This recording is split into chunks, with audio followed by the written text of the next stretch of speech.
President Donald Trump's recent agreement with Iran is facing increasing backlash from his allies, both at home and abroad. The harshest critics say the deal is a document of surrender to Iran, but US President Donald Trump has dismissed these allegations, insisting instead that the agreement amounts to Iran's unconditional surrender.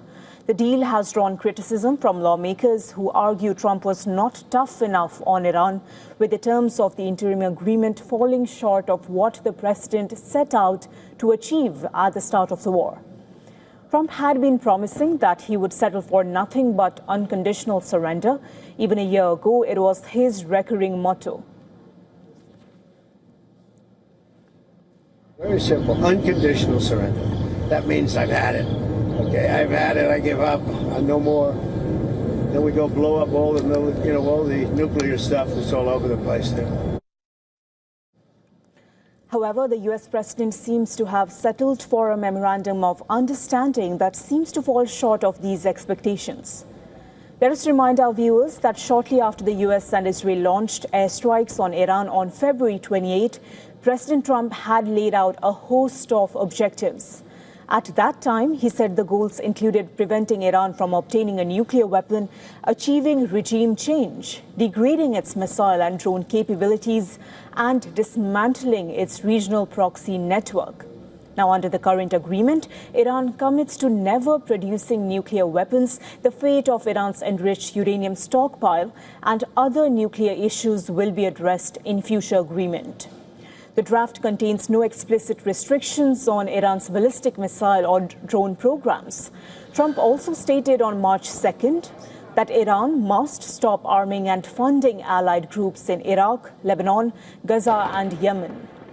However, the memorandum does not specifically mention those groups. Instead, it calls for an immediate and permanent end to conflict across all fronts, including Lebanon. Meanwhile, Iran will be getting its frozen assets back if it complies with the deal. The agreement also provides for a $300 billion investment fund to be used for reconstruction. These terms have prompted allegations that Trump was forced to settle on Iranian terms. Even the Wikipedia page on the Iran war now mentions that the conflict ended in an Iranian victory. While Wikipedia is an open-source platform that can be edited by members of the public, this does highlight the prevailing perception over the conclusion of this war. On Thursday, Trump pushed back at the mounting criticism, saying that those who think he was soft on Tehran are either jealous, bad people, or stupid. In an interview with Axios, Trump admitted that he negotiated the agreement to prevent the conflict from triggering a global economic depression, but denied that he was humbled in any way by the 3-month war with Iran. Instead, he said that he believes there are no limits to his ability to exert power.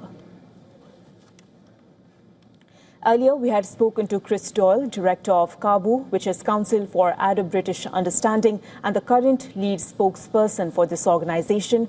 Take a listen to what he had to say. The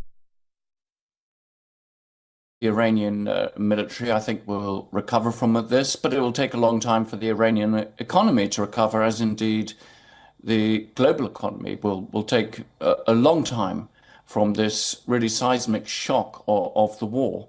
So it's hard to see how the United States can claim any victory, that somehow President Trump can really convince voters and others that, yes, after these 111 days, that Iran is weaker, that it's not going to be able to pursue a nuclear weapon. I don't think that's clear at all. Far from it. But I wouldn't want also to suggest that this is some great famous victory for Iran. It's antagonized its neighbors. It's by bombing civilian sites. So it's lost a lot of friendships there. It has been bombed very hard. So the victory is somewhat hollow.